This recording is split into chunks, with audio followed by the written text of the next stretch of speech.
Donc je vous rappelle un peu la lumière qui est le vecteur principal pour faire de l'astronomie, hein, mais il y a quand même, je vous rappelle, d'autres types de particules qui peuvent nous intéresser aussi, sont les neutrinos. D'ailleurs, je vous montrerai une image du cœur du Soleil dû à des neutrinos. Les rayons cosmiques sont aussi des messagers importants. La gravitation, on essaye de trouver des ondes gravitationnelles, mais on n'en a pas trouvé encore, hein, puisque l'expérience Virgo, qui est en Italie, comme vous le savez, n'a pas encore donné de résultat.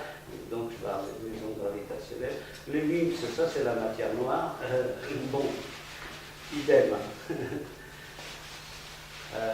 La lumière, c'est un objet étrange, effectivement.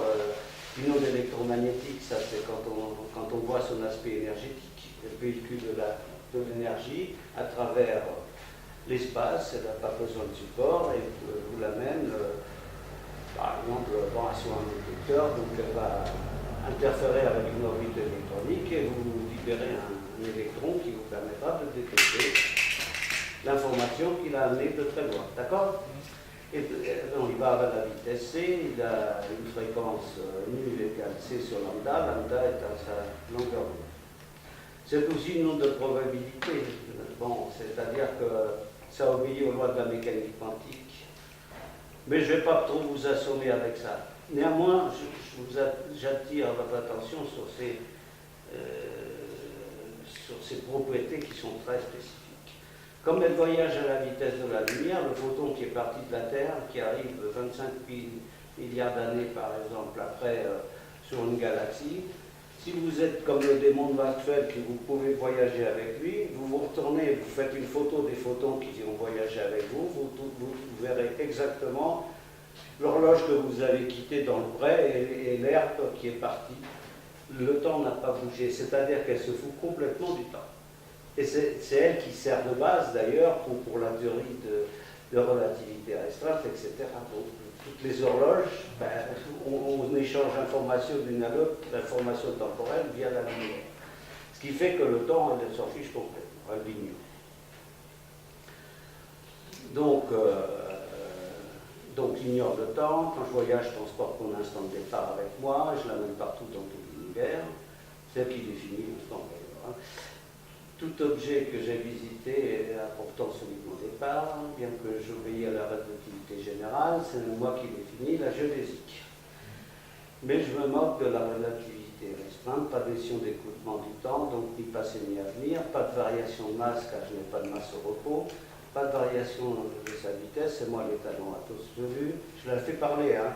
C'est moi qui ai permis à Einstein en 1906 d'établir la théorie de la relativité restreinte. Et je suis immortel. Napoléon ne connaît pas l'origine d'un photon, mais ils se recombinent. Hein, en fait, bon, mais tant qu'il voyage dans le vide et sans aucune interférence avec de la matière, a priori, il est immortel. La localisation. Ah oui, là aussi, pour le localiser, il faut vous lever tôt. Justement, il échappe aussi au fait que vous puissiez dire là où il est. Et voilà. Bon. Ici, est-ce que je vais pouvoir vous montrer? Voilà. Ah, mince, tu ne peux pas le montrer. Comment ça se fait? Ah, si, voilà. Voilà donc une simulation d'un photon avec son onde associée, hein, sous une forme sphérique, qui traverse deux fentes. D'accord? Alors, si vous raisonnez en photon, c'est soit l'une, soit l'autre. Si vous raisonnez en mécanique quantique, il y en a une demi qui passe là, une demi qui passe là. D'accord? Bon, cette superposition des états, voilà. Et ici, il y a une simulation qui montre qu'il y a une partie de réfléchie, une partie qui passe, et quand on met un écran derrière, on va voir des belles figures d'interférence. Malgré, donc, on ne peut pas raisonner en photon seul, on ne peut pas raisonner en onde seule, c'est en fait une composition assez difficile à concevoir des deux. Il y a une expérience, donc on a dit qu'on ne peut pas, effectivement, si on fait une expérience pour savoir par quelle fente il est passé, ça détruit automatiquement les interférences. Là, c'est une expérience qui a eu lieu l'année dernière, je crois en 2011, et qui permet, avec de mesures faibles, c'est-à-dire il se fait tout petit, il mesure par l'intermédiaire de polariseurs quelque chose qui permet d'identifier la direction du photon, et il arrive avec un ordinateur à nous donner une figure qui est marquée en total. C'est bien, mais ça ne résout pas forcément tout. Hein. Ça permet de comprendre qu'effectivement, vous voyez, on envoie un photon à droite et à gauche, en fait, il passe par les deux fentes à la fois. Raisonnez en astronome. Mettez votre télescope sur une étoile très faible. Vous avez une pupille qui est grande comme ça, d'accord? Et vous cumulez vos informations et vous regardez la figure, oubliez les turbulences atmosphériques, hein, ce que je vous dis. Et faites cumuler donc photon par photon. Donc si la lumière est faible, vous pouvez raisonner quasiment photon par photon. Hein. Si vous restez à une pause de 2 heures pour cumuler sur l'étoile, et qu'est-ce que vous allez retrouver? Une figure d'interférence. C'est quand même... et cette figure d'interférence, c'est la transformée Fourier de votre télescope. Donc si vous mettez une obstruction, il change un petit peu par rapport à la figure d'Éric simple. Mais voilà, donc vous retrouvez une fonction d'Éric. Ça veut dire qu'un photon et son onde associée ont passé à travers votre pupille et a fait une fonction ondulatoire, et malgré qu'un photon à la fois ça passe. Alors évidemment, si vous placez du point de vue du capteur, vous avez quand même reçu un photon. Quand on fait la statistique de bruit de ce qu'on reçoit, c'est proportionnel à la lumière, donc l'aspect photon ne disparaît pas, mais il y a quand même l'aspect ondulatoire qui est toujours là. Donc pour moi, c'est difficilement séparable. Hein. Oui, alors là, l'intrication, elle est encore un peu plus souple, c'est-à-dire qu'on arrive maintenant à envoyer photon par photon, mais des photons qui sont intriqués, c'est-à-dire qu'ils sont de même propriété. De type spin, ils sont de même propriété. Soit dans un sens, soit dans l'autre, mais de même propriété.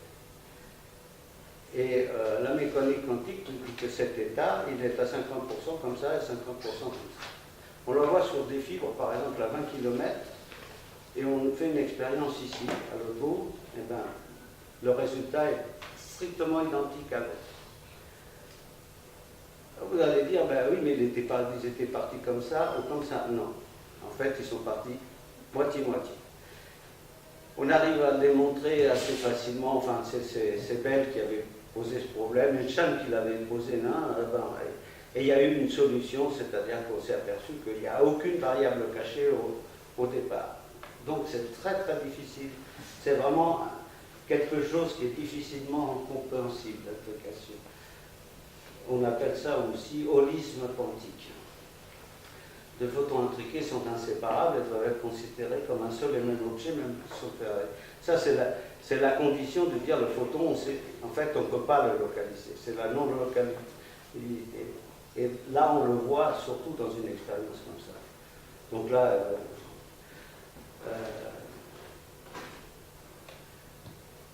oui, alors je rappelle en mécanique quantique le chat de Schrödinger qui avait inventé ça, il peut être à la fois mort et vivant. Et que c'est comme ça qu'il faut considérer la particule à ses générations.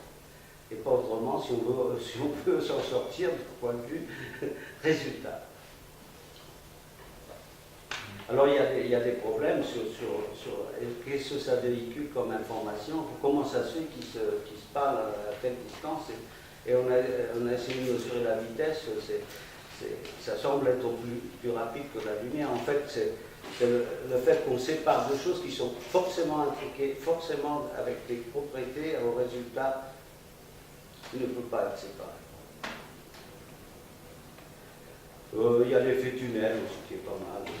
Normalement, quand dans une interface optique, soit on sort, si on est à un certain angle, tous les photons sont réfléchis dans un prisme, par exemple.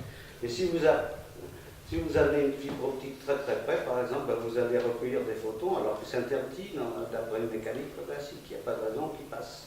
Hein, du point de vue optique. Et ben, là, on appelle ça effet tunnel. Et ça, c'est aussi l'onde évanescente. Bon, si on fait des mathématiques, bon, c'est bien, mais néanmoins, c'est difficile à comprendre une particule qui arrive à sauter un mur, normalement, elle n'a pas assez d'énergie pour le faire, elle passe par la fuite. Donc c'est vraiment un objet étrange. Les propriétés sont décrites par la mécanique quantique. Alors, oui, ça se termine par celui qui affirme qu'il comprend la mécanique quantique, c'est qu'il ne comprend pas. C'est pas moi qui le dis, c'est des spécialistes de la mécanique. Alors, c'est grâce à cet objet que, évidemment, nous sommes réchauffés par le soleil, nous éclairons la nuit, etc. Parfois, il nous gêne même, il y a parasites pour détecter ces petites phrases qui nous viennent du ciel, n'est-ce pas? Les fibres optiques, c'est vraiment indispensable au progrès de l'humanité, puisqu'on fait tout ce qu'on fait, nos téléphones portables, nos satellites, non, sans la lumière, ça n'existerait. Donc l'astronomie contemporaine exploite toutes les longueurs d'onde et toutes les informations que ce vecteur miraculeux détient. La polarisation, l'espèce d'émission, l'absorption, l'effet Doppler qui est lié à la vitesse d'éloignement radiale des déplacements, les températures du corps qui vous l'envoyez, l'énergie qui a permis de l'extraire, ce photon, des durées, etc. Donc la lumière met à notre portée la nature intime des objets à des distances astronomiques. C'est ce qui nous regarde tous les jours. Mais la lumière, oui, mais si vous voulez vraiment comprendre votre univers, vous voyez ici, il y a la lumière visible, c'est celle que nous a donnée ton Dieu, comme on dit, parce que notre œil est habitué à interpréter la lumière du soleil, dont le maximum est justement dans cette lumière visible, vous voyez donc le vert, donc il y a un maximum vers le vert jaune, et nous sommes très bien adaptés pour aller depuis le violet jusqu'au rouge. Mais ça, c'est tout petit. C'est-à-dire que c'est comme si on vous donnait un piano et vous avez pour jouer de la musique de la... Voilà mon point de vue. Donc, vous voyez d'ailleurs, j'ai mis en bas, je vous ai mis un spectre arc-en-ciel qui est donc un étalement de la lumière visible qui va du rouge au violet. Hein. Et vous voyez que ça occupe très très peu si on compare à l'étendue qui va de la radio avec l'application. J'ai mis en haut des applications que tout le monde connaît, hein, la radio, les téléphones portables, les fours à micro-ondes que vous avez à la maison, l'infrarouge, la détection de feux de forêt, etc., les caméras FLIR, etc. Et ensuite le visible. Bon, ça, bon. Voilà une caméra qui doit fonctionner dans le visible. Et donc, mais qui est, je vous montre une petite lettre restreinte. Après, vous avez l'ultraviolet, après, vous avez des énergies de plus en plus importantes qui vont au rayon X. Et enfin, je donne pour exemple une explosion nucléaire qui vous envoie plein de rayons gamma, qui sont aussi des photons, mais avec des énergies par particules, par photon, très, très, très, très importantes. Donc, voilà le spectre vite, le spectre exploitable. C'est vrai que vous voyez tous cette espèce d'image fantôme qui fait que c'est moins lisible que ce que j'ai de moi devant mon nez. Donc voilà, là on a mis des longueurs d'onde, des énergies, mais bon, étant donné peu de... Alors je vais commencer par regarder le soleil en multispectral, parce que c'est vraiment spectaculaire. Hein. Alors là j'ai mis la panoplie d'observatoires dans l'espace qui surveille le soleil. Hein. Le SOHO qui est à